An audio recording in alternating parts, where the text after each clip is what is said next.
まずウルトラセブン第1話から、ご存知、桐山隊長の登場シーンである。ここでの紹介で驚きの事実を知る。なんと桐山隊長は38歳なのである。あまりにも貫禄がありすぎではないだろうか。現在活躍する38歳の俳優と比べてみると、親と子供ぐらいの差を感じてしまうのは私だけだろうか。あまりにも大人びている。ウルトラセブンはウルトラマンとは異なり、大人の視聴者を意識したファッション性の高い作品である。映像の編集に始まり、役者の衣装、音楽などモダンな要素を多分に取り入れている。そしてそれに伴い、ファッションアイテムだったタバコのシーンも多い。目覚めの一服、食後の一服、風呂入って一服とばかりに暇さえあれば一服するのが昭和の常。とにかく吸う。宇宙空間のコクピットでも一服しようとする姿が記録されている。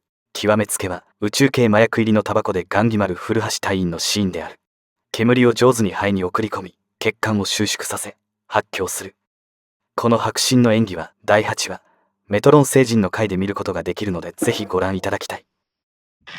24話北へ帰れのワンシーン。古橋が任務に出ようとした時、郷里北海道から母親が上京する。状況を察知した隊員らは任務の代行を申し出る。しかし古橋にとって母親の状況は家業跡継ぎの厄介事でしかなかった。すぐさま古橋は任務遂行を盾にして逃げるのだが、なんと当然のように母親の世話をアンヌに押し付けてしまう。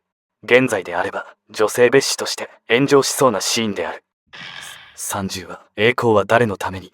少し感覚のずれた男が警備隊の候補隊員としてやってくる。この青木という男、異常なほどダンをライバル視していた。終盤、重傷を負って瀕死の青木を己の栄光のためだけに仲間を犠牲にしたことが許せず、ダンが殴打するシーンがある。ウルトラ警備隊は亡くなる直前の人でも容赦しない。諸星団のダメ押しもあり、ほどなくして青木は絶命する。駆けつけた蘇我隊員と甘利隊員は直立して敬礼する。だがダンは敬礼を拒む。曲がったことが嫌いなダンを象徴したエピソードだ。34話蒸発都市のワンシーン。古橋が運転するポインターが時速100キロ以上で爆走している。もちろん公道だ。ロケ場所は東京千駄ヶ谷外苑西通りである。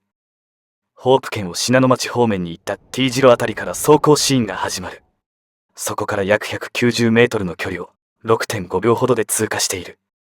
単純計算で時速 105km だ。望遠レンズでの撮影ポイントをストリートビューで探すもそれらしい橋はない。実はこの橋、1964年の東京オリンピックの際に作られた東京体育館と国立競技場をつなぐ橋で、新競技場の建設とともに姿を消している。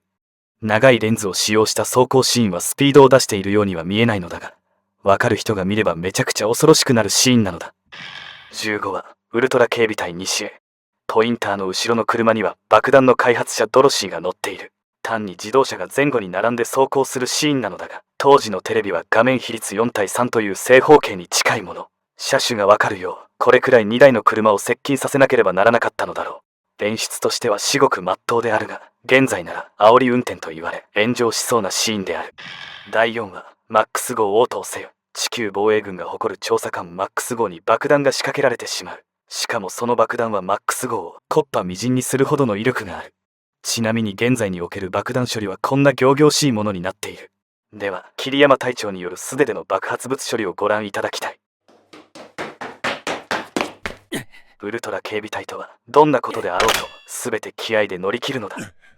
こちらは第23話で桐山隊長が1日だけ休暇を申請するシーンである。